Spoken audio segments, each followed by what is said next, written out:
Karena yang saya sampaikan itu bukan tesis. Bukan tesis? Bukan tesis, itu kena delik. Artinya di 3 poin ini saja sudah hancur dari segi aspek metodologi. Jadi tidak bisa, ini runtuh, nggak bisa dipakai. Ini bisa tiba-tiba beralih ke soal DNA. Ada apa tuh? Apa ini ada apa? Karena Imaduddin tidak membahas DNA sama sekali.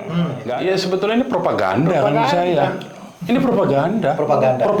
Ini akan menimbulkan apa yang mereka propagandakan ini sebetulnya ada aspek hukumnya, ada konsekuensi hukumnya. Mereka jangan merasa tenang-tenang, ini ada konsekuensi hukumnya. Ini tujuannya bukan untuk pembatalan ASAP. Ini ada agenda politik tertentu untuk mendelegitimasi, menghancurkan pengaruh dari salah seorang.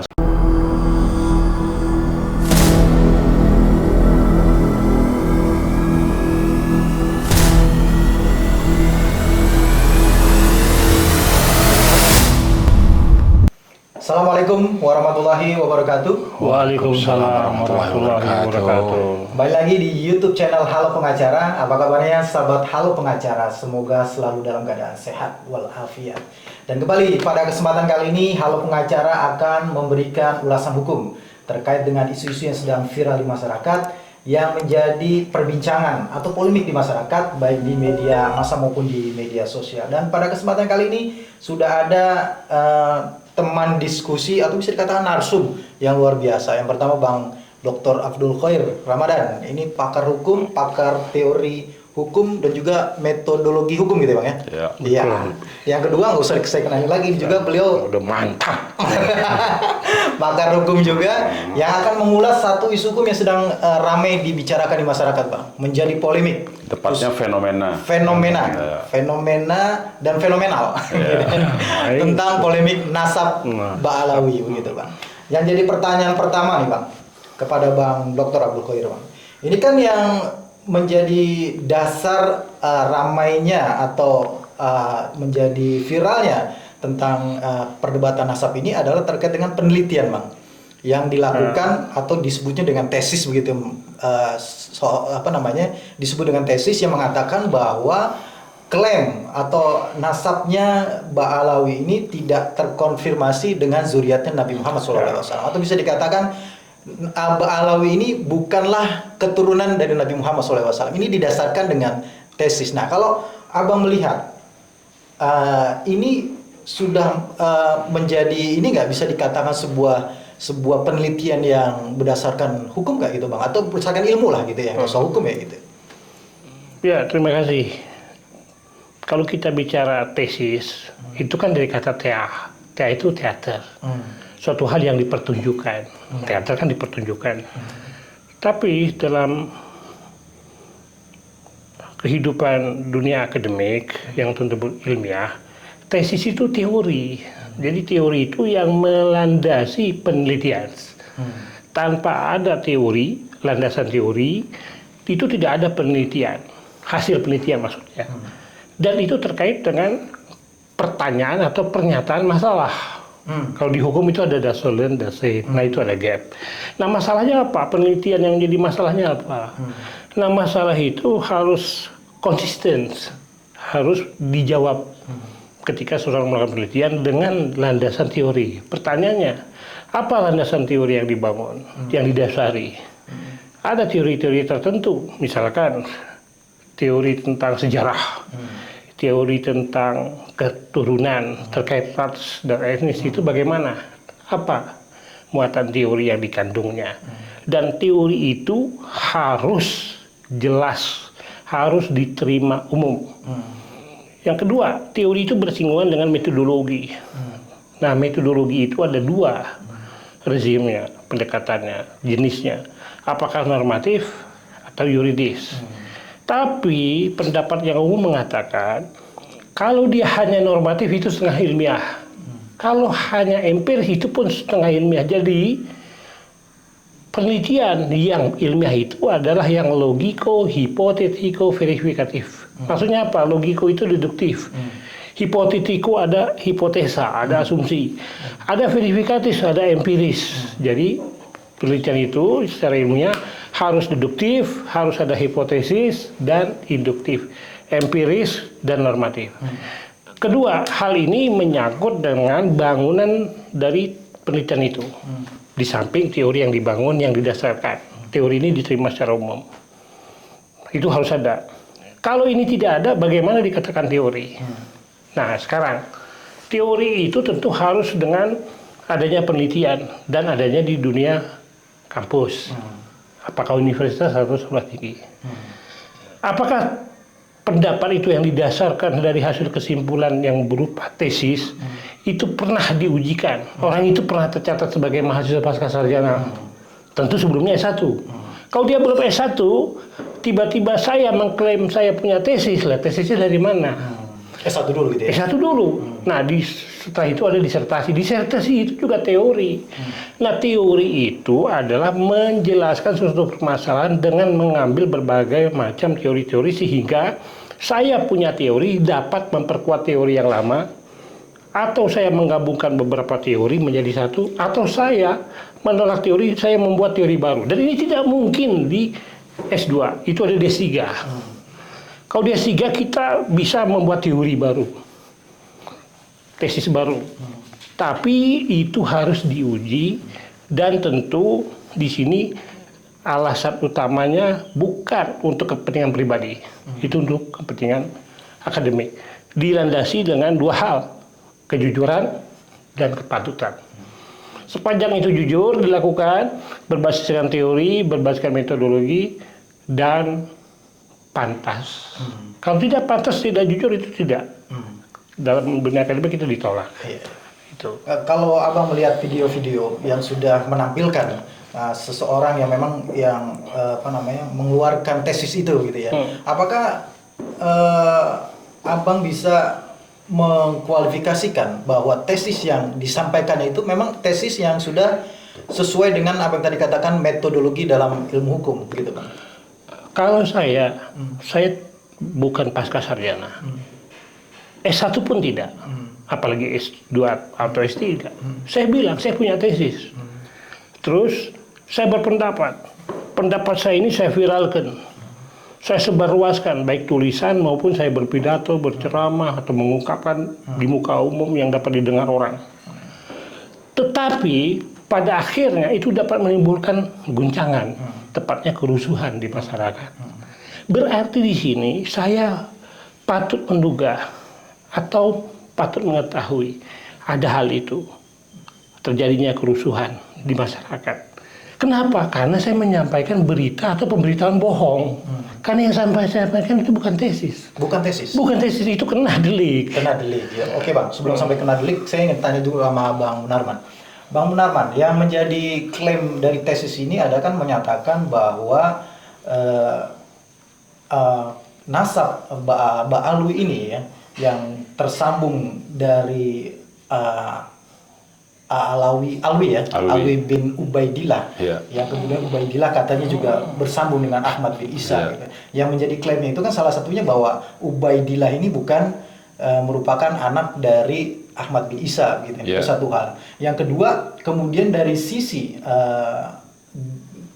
DNA katanya seperti itu, Ba'alwi ini tidak memiliki DNA dari zuriat Rasulullah, begitu. Kalau Abang sendiri melihat seperti apa, Bang? Ya, saya kira begini ya. Tadi sudah disampaikan oleh Dr. Khair ya, bahwa sebagai sebuah penelitian, metodologinya itu harus ketat. Nah, katakanlah itu diklaim penelitian ilmiah. Kalaupun klaim penelitian ilmiah, kita lihat ya, kita harus pastikan dulu kalau dia mengklaim penelitian ilmiah, ini penelitian metodologinya ini penelitian pustaka, atau penelitiannya ini penelitian yang mengambil sampel dari kuantitatif itu. Iya, mau kuantitatif, mau kualitatif, artinya ada narasumber yang diwawancara, kira-kira begitu ya dokter ya. Ada narasumber untuk dikatakan sebuah penelitian. Kalau kita lihat sekarang, sumber yang diklaim sebagai sebuah penelitian, saya nggak mau sebut dia tesis ya, karena tadi bukan tesis sebetulnya itu, karena kalau tesis itu adalah di jalur akademis sebetulnya, ada pengujinya, dia terdaftar sebagai mahasiswa S2, S3 kan begitu. Nah ini kan bukan, jadi katakanlah penelitian ya, ini penelitian yang tidak ilmiah. Kenapa tidak ilmiah? sumber yang dijadikan batu loncatan dalam isu ini itu hanya 2 buku, 2 kitab. Salah satunya itu adalah kitab Sajaratul Mubarakah kalau nggak salah ya, judulnya itu begitu, Sajaratul Mubarakah itu. Dan di kitab itu sendiri, itu kitab baru ditemukan sekitar 26 tahun yang lalu. Tapi diklaim itu kitab ditulis pada abad ke-6 Hijriah. Jadi kan ada problem 500 tahun lebih dia kan. Yang hilang kitab itu tidak diketahui di mana keberadaannya, tiba-tiba tahun 1400 sekian nongol kitab. Nah ini kan secara metodologi kan jadi persoalan sebetulnya. Masalah. Itu ya. Artinya saya mau katakan sumbernya sendiri sudah bermasalah. Sumber yang dijadikan alat analisis itu bermasalah. Ya. Dan tapi itu yang dijadikan dasar dan itu isi kitab yang bermasalah ini justru diangkat seolah 2 kalimat di kitab yang tebal yang 90 halaman itu, lebih kurang ya 90 sampai 100 itu diangkat hanya 2 kalimat yang di situ tidak menyebutkan ada nama Ubaidillah. Hanya itu saja, selebihnya tidak dibahas. Artinya memang ini bukan penelitian yang ditujukan untuk ilmiah. Kenapa? Karena satu tadi itu kitabnya baru ditemukan belakangan tahun 1400 padahal diklaim ditulis tahun 600-an Hijriah. Jadi dari tahun 600 ke tahun 1400 berarti ada 800 tahun hilang. Hilang. Bermasalah dong ini. Mestinya penelitian terlebih dahulu membuktikan bahwa betul itu kitab ditulis tahun itu. Baru itu ilmiah dengan sumber-sumber yang lain gitu loh. Artinya membuktikan dulu bahwa kitab itu betul ditulis tahun itu. Itu pertama, soal sumber. Yang kedua, sumber penelitiannya. Yang kedua, pentahkik kitab itu sendiri, pentahkiknya yang mengklaim mentahkik kitab itu, yang kitab itu disuruh oleh gurunya, ya. Kalau nggak salah namanya Ar-Razi, orang dari Iran gitu kan. Itu dia sendiri menyatakan mengakui nasab Ba'alawi itu problemnya. Jadi ada dua problem nih. Artinya penulisnya, pentahkiknya sendiri mengakui nasab Ba'alawi tersambung. Yang kedua kitabnya sendiri itu bermasalah dari 800 tahun kehilangan itu. Itu 2 masalah yang awal ya. Nah, masalah yang ketiga dari segi metodologi, motivasi penelitian. Ini penting saya kira. Kan di dalam metode penelitian itu ada tujuan penelitian, kan gitu kira-kira ya. Manfaatnya apa, dasar alat terbelakang penelitiannya apa, ruang lingkupnya apa, kan itu ada. Ini jelas-jelas orang yang membuat penelitian ini dalam tulisannya dan dalam berbagai video wawancara, dia menyatakan penelitian ini saya lakukan karena melihat akhlak dan perilaku. Lu tidak sesuai dong. Dia soal akhlak dan perilaku tidak objektif lagi. Satu, termotivasi dari persoalan pribadi, ya. Yang kedua, itu kan tidak sesuai. Ada akhlak dan perilaku, tetapi kemudian dikaitkan yang kesimpulannya pembatalan nasab, nggak cocok. Kalau akhlak pribadi berarti harusnya kesimpulannya bagaimana memperbaiki akhlak, harusnya kan begitu kan?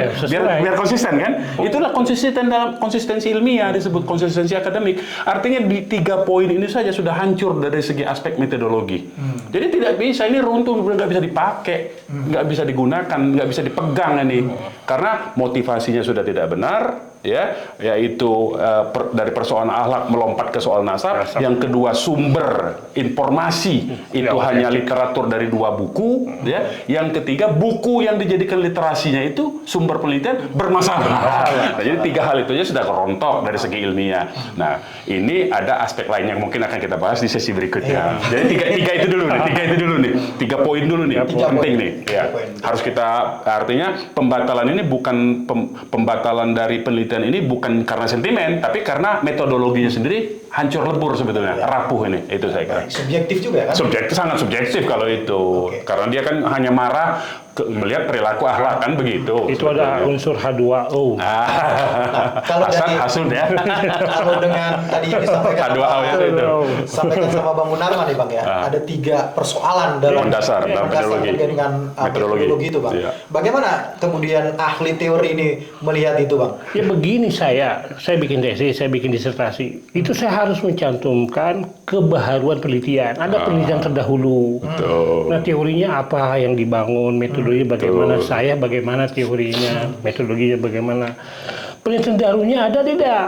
Dia mengatakan hasil penelitiannya nasabah alwi ditolak. Ada tidak penelitian yang lama Yang jadikan rujukan. yang menjadikan sandaran dia? Karena itu menyangkut teori, itu harus secara jujur. Karena dia membatalkan teori kan? Karena dia membatalkan. Karena dia membatalkan. Itu harus ada teori sebelumnya. Yang dia batalkan. Harus Yang ada dia penelitian batalkan. sebelumnya. Itu. Dan itu harus setingkat. Itu. Nggak itu ada, boleh. Dan itu ada nggak? Kalau saya bikin novelty dalam disertasi, maka saya harus mencari Ya. penelitian disertasi sebelumnya. Harus seimbang. Iya. Mungkin tidak saya bikin skripsi, saya kemudian membatalkan disertasi. Kan tidak mungkin. Iya. Saya membuat disertasi, tapi saya membatalkan skripsi. Nggak mungkin juga. Nggak mungkin. Jadi harus sama. Betul. Seimbang, itu sepakat. novelty, Iya. namanya kebaruan, wajib ada itu. Kalau nggak ada, ini penelitian apa ini? Iya. Nggak jelas. Kedua, yang namanya penelitian itu, dia harus menghubungkan antar variabel. Jadi variabel-variabel itu dirumuskan, didefinisikan secara operasional variabel, kemudian diuji. Nah itu kalau di empiris, dia bikin harus ada metode statistik dengan Ya. penerimaan Betul. sebanyak 95%. Jadi 5% error tidak masalah. Sampling errornya ya. sebanyak 95. Maksimal ya. Nah dia harus mengambil kuota random atau pengujian-pengujian yang lain Betul. terkait dengan responden. Responden ini harus juga sesuai dengan metodologi yang digariskan. Baik itu kuota random maupun full random, itu ada caranya, cara mengambil random Ya, itu. itu Nggak ada sembarangan. ada teknik lagi itu. Itu panjang ceritanya. Tapi yang di sini dipertanyakan, itu bukan tesis, udah. Ya. Itu aja. Itu Bukan. tesis. Udah rontok itu. Kalau si Imamudin bilang tesis, dia kuliah S2-nya di mana? Di mana? Dipertanyakan. Kalau S2-nya di mana, S1-nya di mana? Itu harus paralel. Saya hukum, S1, S2-nya hukum. Nah, itu harus paralel. Jadi yang tepat itu apa namanya sebenarnya itu? Iya sebetulnya ini propaganda kan menurut saya. Ini propaganda. Propaganda. Propaganda ini. Oke bang, sebelum ke situ ke propaganda bang, ada satu lagi terkait dengan isu masalah. Jelas ya kalau propaganda di sini. Nggak perlu pakai ini sebetulnya, nggak perlu pakai ilmiah. Ilmiah. Oke, kita anggap itu propaganda. Tapi ada unsur delik di Ya, main. nah kalau propaganda dia masuk Sabar dulu. Delik ini. Sabar dulu. Pidana ini. itu. Kita ada satu juga nih bang, selain ada masalah. Selain pidana ada aspek keterkaitannya dengan permainan intelijen. Nah, ini beliau itu menyampaikan. penting itu. Agak-agak ini nih, agak-agak Ngeri-ngeri Agak sedap. ngeri-ngeri sedap nih. ngeri-ngeri sedap. Bahaya tahan. Tapi harus kita sampaikan. Harus diungkap. Karena yang kita sampaikan ini Betul. murni keilmuan. Baik bang, sebelum sampai situ dulu bang, kita mau nanya dulu nih. Ada juga yang mendasari orang ini gitu ya untuk mengatakan bahwa Mbak Alawi ini bukanlah zuriat Rasulullah, itu adalah metode DNA namanya gitu bang.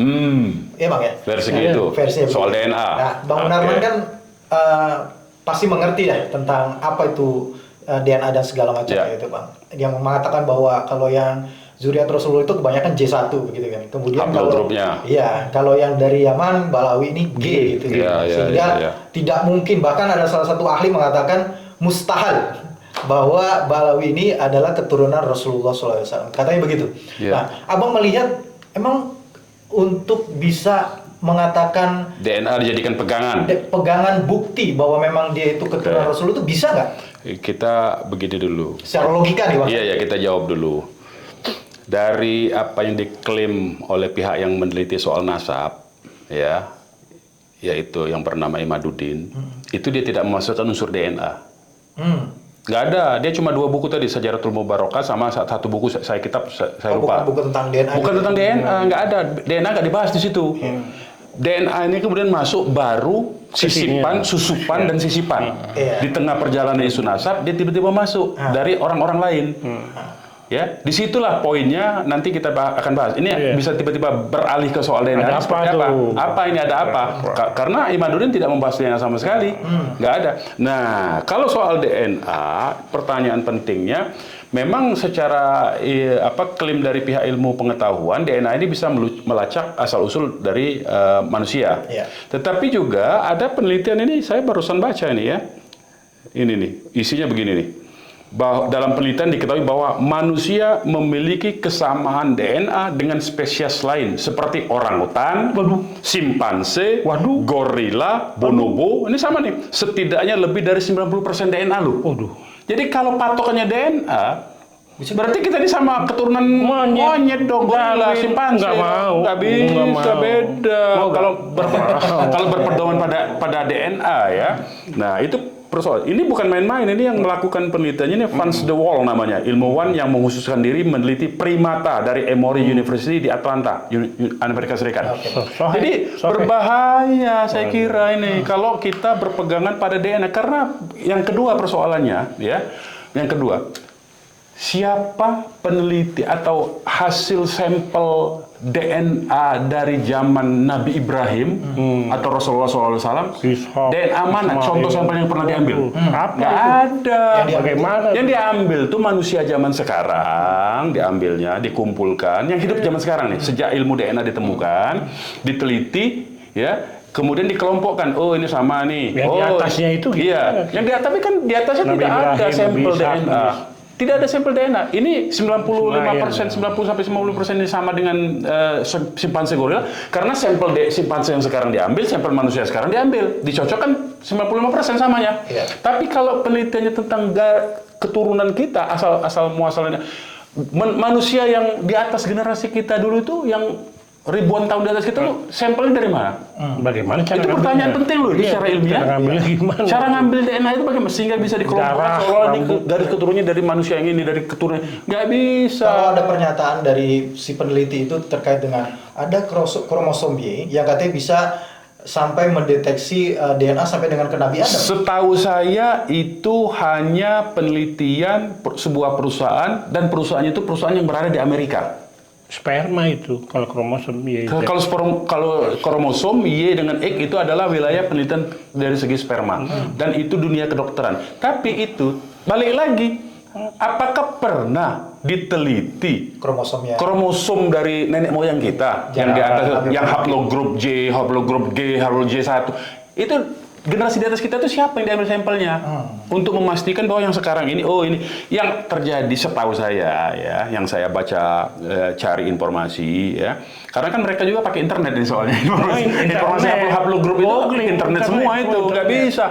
Setahu saya kalau dari internet ternyata yang diambil itu sampel manusia sekarang, kemudian dikelompokkan ada misalnya 1000 dari 300 orang sama. Oh ternyata 300 orang ini ininya hidupnya di Timur Tengah. Makanya oh ini grupnya ini. Oh ini hidupnya di Asia Tengah. Oh ini 200 orang dari Asia Tengah. Begitu. Kemudian dia oh ini sama. Nah, ada yang tercecer di Indonesia. Oh ternyata dia sama di Asia Tengah atau di Timur Tengah. Baru dikelompokkan. Jadi bukan pada sampel primer seperti yang dikatakan secara metodologi, sampel primer dari manusia di atas kita.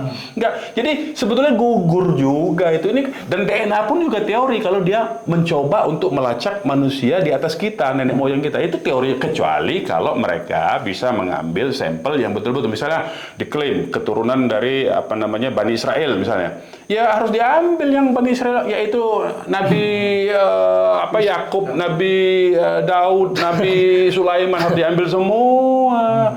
Dan satu kan yang kan sekarang ini fitnah-fitnahnya itu bahwa ada ternyata lebih banyak sampelnya sama dengan bangsa Israel, Yahudi. Ya jelas lah, orang Yahudi itu kan anaknya Nabi Yakub, anaknya Nabi Ishak, Nabi Yakub anaknya Nabi Ishak. Nabi Ishak itu kan saudaraan sama Nabi Ismail. Bapaknya siapa? Nabi Ibrahim. Sama. Ya sama lah. Satu bapak lah ya. Nah, jadi otaknya itu kemana menurut saya?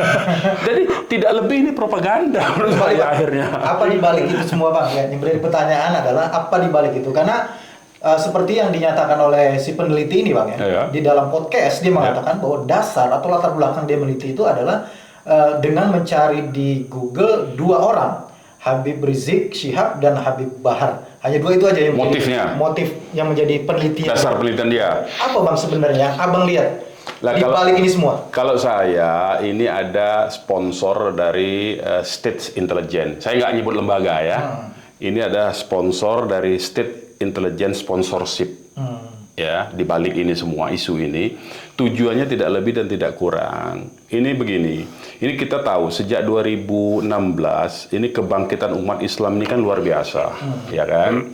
Kemudian terjadi sinergi, persatuan, ya, antar mazhab, antar golongan, antar ormas. Ini kan hampir semua sudah punya kesadaran untuk bersatu. Nah, ternyata kemudian dengan ini dia mengkhawatirkan status quo, pihak yang berada di status quo yang diuntungkan oleh status quo sekarang. Pihak ini adalah orang-orang kalau dalam teori sosial itu ya, itu the ruling class ini. Dia terganggu nih kalau umat Islam bersatu ya, antar ormas antar mazhab ini. Jadi harus diacak-acak. Nah, problemnya adalah ya, kalau saya perhatikan motivasinya ini, mereka melihat kalangan ulama. Jadi saya tidak nyebut satu saja, kalangan ulama. Baik dari kalangan habaib, ulama dari kalangan habaib, maupun dari kalangan yang dikenal oleh masyarakat sebagai kiai-kiai kampung, kiai-kiai ulama-ulama pribumi, kalau mereka nyebutnya kan begitu. Ini terjadi persatuan. Nah, mereka nggak mau ini terjadi persatuan. Dengan adanya menonjol-nonjolkan isu-isu pribumi segala macam, ini kan ada aspek-aspek yang disebut dengan secara ideologi ultranasionalisme atau cenderung kepada chauvinisme sebetulnya. Ini kan Hitler sebetulnya chauvinisme itu, membanggakan apa namanya kepribumiannya, keasliannya. Padahal kita ini semua sebetulnya makhluk alien sebetulnya. Kita ini kan makhluk keturunan Nabi Adam, yang Nabi Adam itu diturunkan kepada dari surga ke bumi. Ini kan karena dihukum. Ini ribut soal begini ini kan sebetulnya dia buang-buang waktu aja nih orang-orang. Tapi balik lagi karena dia khawatir dengan kebersatuan antara ulama, bahkan PBNU juga ya sudah merespon isu ini bahwa tidak benar ini semua ya, merusak persatuan. Jadi dia curiga dari analisis intelijen ini menyatakan persatuan umat Islam ini dibangkitkan oleh kalangan habaib dan kalangan ulama. Sehingga ini harus dipecah belah. Nah, pakai pecah belahnya itu pakai apa? Ya pakai isu ini yang bisa efektif, karena isu-isu lain sudah pernah dicoba, gagal terus kan. Pakai kriminalisasi, gagal. Karena walaupun dihukum, dipenjara, tetap umat mencintai ternyata, tetap diikuti. Nah, pakai isu ini diharapkan yang para muhibbin ini diharapkan tidak lagi percaya, tidak lagi mengikuti. Inilah dipakai. Itulah teori apa namanya analisis intelijennya. Saya tidak sebut teori karena teori harus dibatalkan oleh teori juga. Harus pakai ilmiah. Tapi ini analisis intelijennya begitu ini. Nah, aspek-aspek ini. Nah, inilah yang perlu kita respon ya berdasarkan analisis kontra intelijennya ini, karena ini ada satu gerakan intelijen di balik isu ini ya yang disponsori oleh pihak-pihak status quo, saya sebut begitu ya. Nah, inilah kemudian ini akan menimbulkan apa yang mereka propaganda ini sebetulnya ada aspek hukumnya, ada konsekuensi hukumnya. Mereka jangan merasa tenang-tenang, ini ada konsekuensi hukumnya. Nah, konsekuensi hukumnya beliau ini yang bisa menganalisis gitu. Kembali Bang, karena udah dilempar penggunaan ada akibat hukum. Tadi apa sempat menyebutkan di awal. Saya tahan dulu nih supaya orang kawin aja ada akibat hukum. Oke Bang. Jangan sembarang. Pertama adalah tadi Abang mengatakan ini bukan tesis sebagaimana dalam ilmu pengetahuan begitu ya.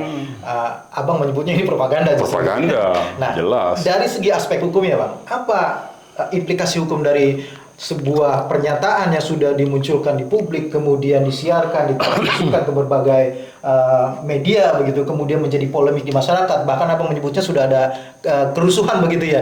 Iya Bang ya? Ya. Apa Bang implikasi yang bisa terjadi dari aspek hukum begitu Bang? Dampak dari pernyataan Imanuddin ya, itu menyinggung 3 undang-undang.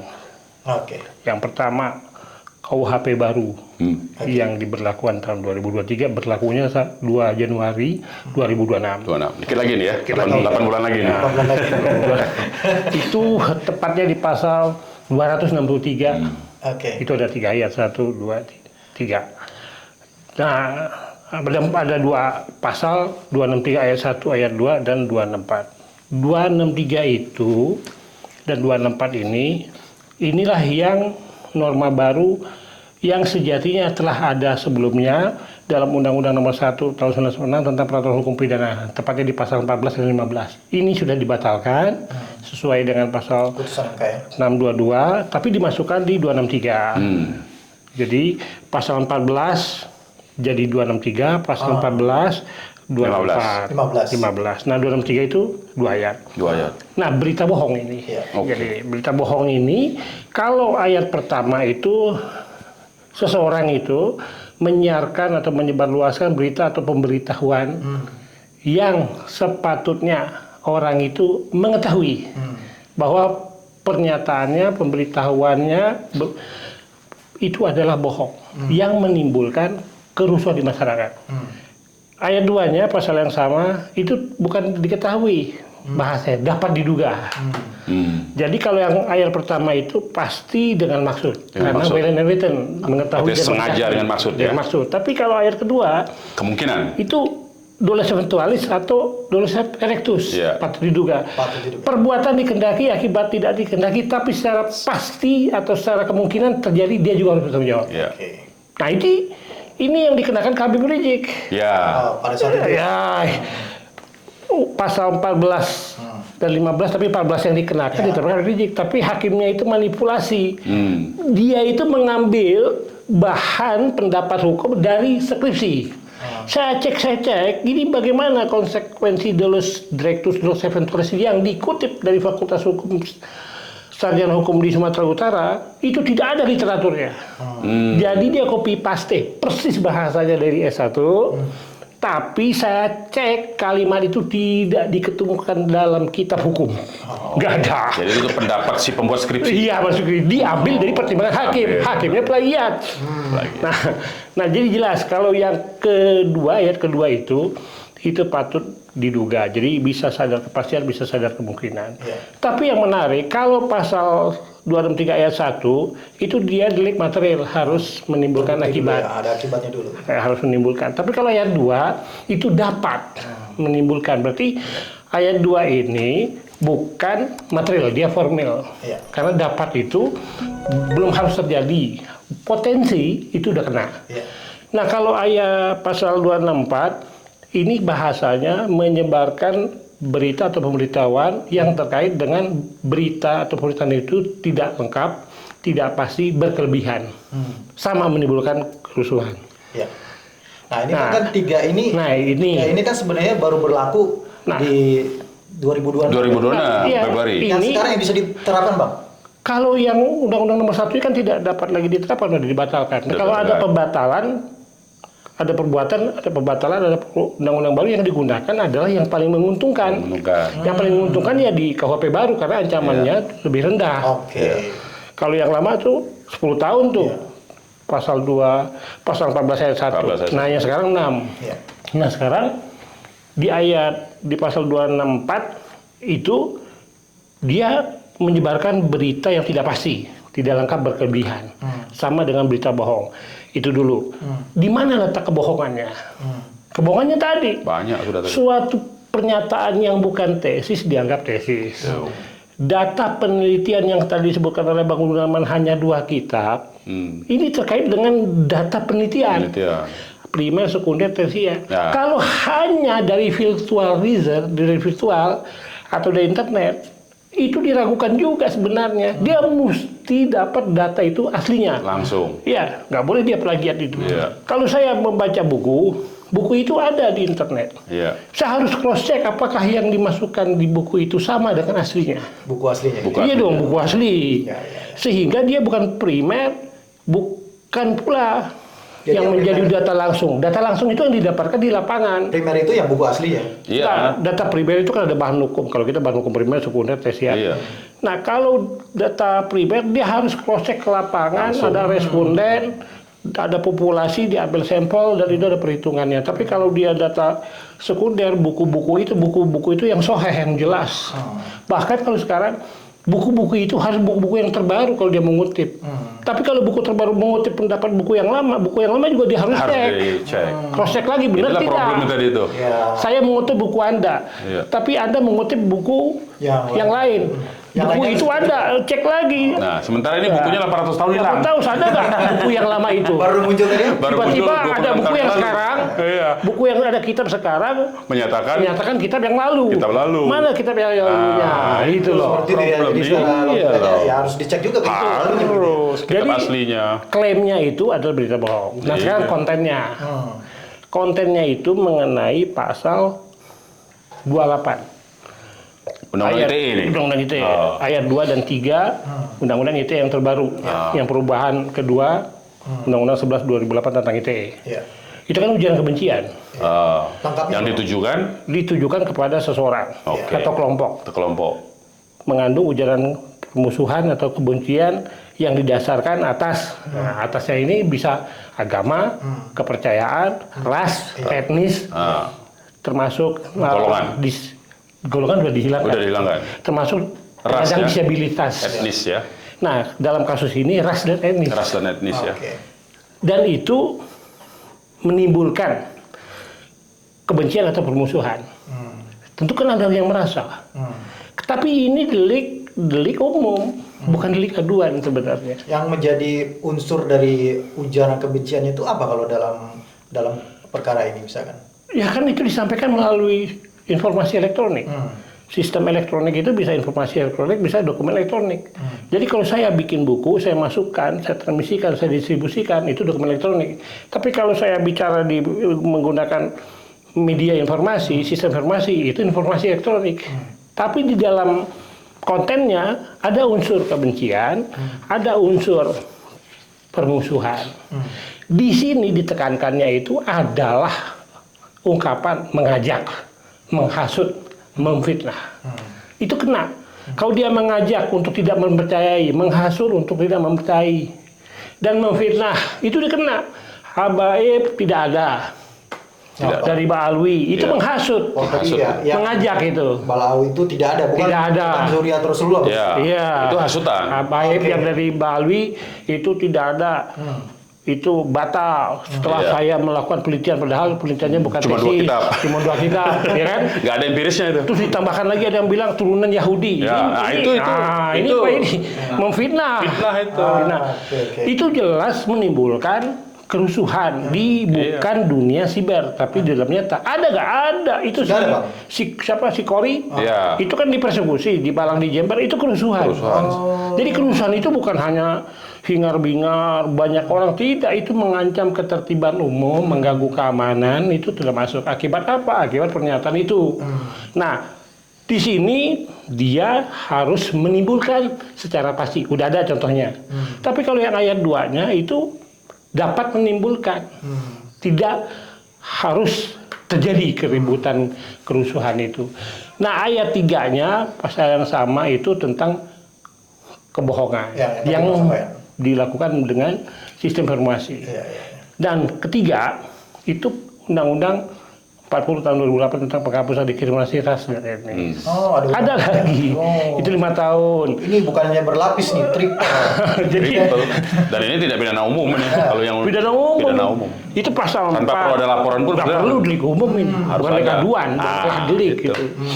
Nggak perlu orang yang merasa pencemaran nama baik itu kan orang langsung. Kalau pasal 27 penghinaan ini pasal 28 Undang-Undang ITE, pasal 4 huruf B, angka ke-1 dan ke-2 Undang-Undang PDRI itu mengatakan bahwa penghapusan diskriminasi ras dan etnis. Jadi kalau orang melakukan tindakan diskriminasi itu adalah dia juga menyatakan ucapan, ungkapan rasa benci yang juga ini terkait dengan unsur-unsur sebagaimana disampaikan oleh Imanuddin. Jadi disitulah tindakannya berupa apa? Kebenciannya itu, rasa benci itu. Nah, kalau di angka 1 itu dia melalui tulisan. Untuk disebarluaskan. Ini ada tulisannya nih. Yang diklaim sebagai tesis itu kan? Ada, masuk. Masuk itu jelas. Ya, pasal 4 huruf B. Angka ke-1. Junto pasal 15. Nah, terus ucapan. Yang kedua, angka kedua itu berpidato. Banyak mengungkapkan. Banyak itu. Melontarkan kata-kata tertentu. Nah, bahasa itu kata-kata tertentu. Sampai kata jahanam keluar. Nah, itu kan udah kata-kata tertentu. Kata jahanam keluar itu. Terus kata-kata yang tidak bagus. Lainnya. Terus kata-kata itu Yahudi. Itu kata-kata tertentu. Itu dipidana 5 tahun, bro. 5 tahun. Yang paling berat itu 6 tahun. Nama pasal 263 ayat 1. 6 tahun. Jadi sebenarnya kalau mau digunakan hukum, pasal-pasal yang lain ini satu perbuatan mengenai beberapa perbuatan yang lain yang berbeda itu dikumulasi, semuanya diambil yang paling berat ditambah sepertiga dari yang terberat. Undang-undang itu yang paling berat berapa? 6 tahun. Undang-undang penghapusan diskriminasi ras dan etnis 6 tahun. Undang-undang apalagi? Undang-undang KUHP yang paling berat tadi 6 tahun. Terus undang-undang itu 6 tahun, ya kan? Paling berat 6 tahun kan? Berarti 6 tahun ditambah sepertiga berarti 8 tahun. Kan 6 tahun. ditambah sepertiga dari yang paling tebal ya 6 tahun. Problemnya tentu. Ada yang 5 tahun kan PDR, penghapusan diskriminasi dan lain-lain 5 tahun. Yang ITE KUHP 6 tahun, berarti 6 tahun yang paling berat ditambah sepertiga dikumulasi menjadi 8 tahun. Dia harus dipidana. Problemnya apa? Nah, problemnya itu, ini yang membuktikan bahwa ini adalah intelligent state sponsorship itu tadi saya bilang, ya. Harusnya kan secara normatif itu tidak perlu ada laporan karena Tidak perlu diumum. Nah, kenyataannya, faktanya ini sudah dilaporkan oleh pihak-pihak yang merasa dirugikan. Tetapi justru ditolak laporan dari pihak yang merasa dirugikan. Jelas ini membuktikan bahwa ini ada sponsorship dari state sponsorship nih untuk melindungi orang-orang yang mengemukakan secara tulisan tadi dan membuat propaganda baik itu dengan ucapan lisan, dengan alat-alat elektronik, kemudian dengan isu DNA, haplogrup itu ini semua operasi intelijen menurut saya. Karena makin hari ya kalau kita lihat ya propaganda dan operasi intelijen ya, operasi media terutama ini ada 2 operasi ya dalam bentuk operasi media yaitu dengan melibatkan public figure yang berpengaruh yang disebut dengan opinion maker ya, didorong untuk terus membicarakan ini. Lihat kan dalam salah satu podcast kan berseri nih. Panjang ini kan berseri dia. Kemudian juga terus ada di berbagai kegiatan, mereka bikin kegiatan seminar di mana-mana di berbagai kota. Ini kan rangkaian sebetulnya operasi intelijen. Sistematis sekali ya, dia berpindah dari kota ke kota dan kemudian aman, tidak dikenakan hukum tadi. Tidak, bahkan ada yang melapor ditolak. Nah, ini sudah merupakan satu bentuk ciri dari operasi intelijen, perlindungan ya, langsung perlindungan sehingga orang-orang ini merasa berani. Ya merasa ini karena memang dia diorder untuk itu. Diorder untuk mengeluarkan isu tadi, tujuannya apa? Untuk menghilangkan pengaruh, supaya umat Islam ini tidak bersatu. Sebetulnya itu. Ya, aspek itu.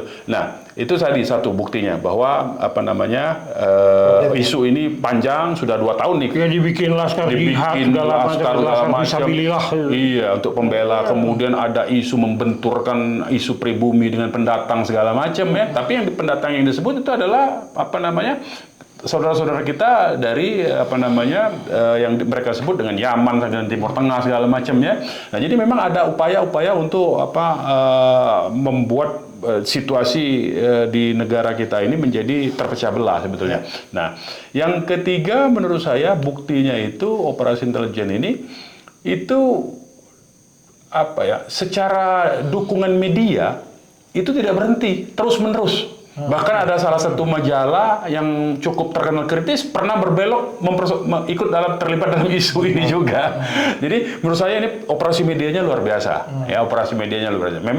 Memang tujuannya adalah ini kelompok-kelompok status quo ini memang tidak ingin terganggu posisinya, baik secara ekonomi maupun secara politik. Ya, lebih besar itu sebetulnya. Ya, baik Bang. Ini kan tadi secara hukum sebenarnya sudah clear ya. Ini ada aspek delik pidana. Iya. Abang bilang ada problemnya di lapangan. Bahwa ini adalah bagian dari operasi intelijen begitu ya Bang. Dan tadi Abang bilang juga bahwa ini sebenarnya adalah cara untuk memecah belah antara habaib dengan ulama, begitu ya. Sebetulnya sama-sama ulama yang berasal dari kalangan habaib, ulama yang berasal dari kalangan non habaib. Betul, yang mau dipecah belah itu begitu. Baik Bang. Yang jadi ini sekarang adalah concern sekarang bagaimana nih kita sebagai masyarakat gitu menyikapi kondisi seperti ini, dan mungkin banyak yang tidak tahu kan bahwa ini adalah operasi intelijen begitu seperti itu ya. Propaganda. Kalau saya begini, satu tadi yang usul dari Dr. Hairi, karena kalau memang betul negara ini harus membuktikan bahwa dirinya adalah sebuah entitas yang netral yang bersifat justru menjamin ketertiban umum. Nah, untuk dia menjaga ketertiban umum, makanya mestinya ada tindakan hukum terhadap orang-orang yang melakukan penghasutan, ujaran kebencian, kan begitu. Itu satu, buktikan dulu bahwa itu. Kalau ini tidak dibuktikan bahwa negara ini adalah entitas yang netral, yang bertujuan untuk menjamin ketertiban umum, maka artinya ada state sponsorship. Nah, kalau dia sudah state sponsorship, artinya masyarakat harus diberi edukasi, awareness plus ya harus diberi pemahaman bahwa ini adalah bagian dari operasi intelijen. Kita jangan sampai masuk terjebak ke situ dengan hasutan-hasutan itu, sehingga masyarakat udah tahu, oh ini agen-agen intelijen yang memang sengaja ditebar untuk mengacaukan situasi. Jadi kita membangkitkan kesadaran masyarakat saja supaya tidak terjebak dalam situasi itu. Sebetulnya itu yang perlu diedukasi ke masyarakat. Lagi ngapain itu si Iman bikin gituan? Ya karena di order. Jadi dalilnya begini, dalil ini sesuatu yang telah menjadi pengetahuan umum nggak perlu dibuktikan. Nggak perlu. Siapa yang membuktikan Nabi Adam itu adalah manusia pertama? Terfaten itu. Si Darwis bilang kera, lo gua nggak mau tuh Ini nggak buktinya. Secara ilmiah kan kita 90% sama. Pembuktian itu firman, hadis. Tapi kalau secara saintifik segala macam melalui darah, siapa mengambil darah? Nabi Adam, Nabi Ibrahim, Nggak bisa dibuktikan, walaupun secara ilmiah bisa. itu Jadi nggak perlu dibuktikan. Saya anaknya Haji Abdul Hasan, Haji Hasan bin Haji Ibrahim. Ya udah pengakuan dia itu, nggak usah ikut. Sekampung saya tuh di Lahat, udah bapaknya si Abdul Hair udah. Tiba-tiba misalnya, katakanlah ini kita berhipotesis. Tiba-tiba ada orang lain ngaku anaknya tadi siapa bapak antum? Haji Abdul Hasan. Haji Abdul Hasan. Tiba-tiba dia ngaku. Ya siapa tahu bapaknya ini punya istri lain. Kita nggak tahu. Cara mengeceknya, ini menyangkut kekayaan, Iya. menyangkut harta kekayaan. Dalam konteks itu kan? Bisa. Kita nggak tahu. Ribut waris. Barulah tes DNA. Baru tes DNA itu. Benar tidak? Sepanjang tidak ditemui. Artinya itu hanya bisa dilakukan kelahiran, konteks kekinian. akta nikah. Tapi kan orang nggak Islam bisa boleh membatalkan kawin itu. lagi lebih dari satu. Jadi hal-hal yang bisa. begitu itu tidak bisa membatalkan nasab seorang ya siapapun juga berdasarkan bukti yang hanya satu lembar itu. Nggak banyak. Itu banyak aspek, apalagi ini urusan nasab ya. Jadi saya kira jelas-jelas ini tujuannya bukan untuk pembatalan nasab, tapi tujuannya ada agenda politik. Ada agenda politik sebetulnya. Jadi itu yang perlu diperhatikan oleh semua masyarakat. Ini ada agenda politik tertentu untuk mendelegitimasi, menghancurkan pengaruh dari salah seorang. Sebetulnya ini yang disasar beberapa orang saja. Cuma karena dia tidak bisa melawan seseorang ini, akhirnya diangkat ke lebih tinggi. Tapi itu jadi persoalan baru. Ya, itu yang menjadi bahayanya. Masyarakat harus diberitahu itu. Baik. Gitu. Ya, semoga masyarakat tercerahkan, mendapatkan pemahaman dan mendapatkan perspektif yang baru nih. Apalagi DNA ya. Saya mau pastikan tadi sudah saya bacakan. Kalau berpatokan pada DNA, maka semua manusia itu sama dengan monyet, kera, gorila, simpanse segala macam tadi itu. Nggak bisa dipakai itu. Nggak bisa dipakai itu. Iya, makasih Bang Munarman atas pencerahannya. Ini pusing panjang sebenarnya pembahasannya. Nanti kita lanjut. Panjang ini. Ada sesi berikutnya. Panjang ini. Sesi berikutnya. 3 pasal tuh panjang itu. Nah, 3 pasal. Enggak, nanti lanjutnya 3 pasal khusus. 3 pasal khusus. Iya, jadi ada 2 ini nanti. Oke, siap. Makasih banyak Bang Abdul Qadir juga. Makasih juga sahabat pengacara yang sudah menyaksikan video ini sampai dengan selesai, dan saya rasa ini menarik sekali diskusinya seperti ini. Nah, kita akan lanjutkan lagi di sesi berikutnya. Ya, yang khusus tadi membahas pasal 3 pasal. 3 pasal, ya, khusus. Makasih sahabat pengacara. Assalamualaikum warahmatullahi wabarakatuh.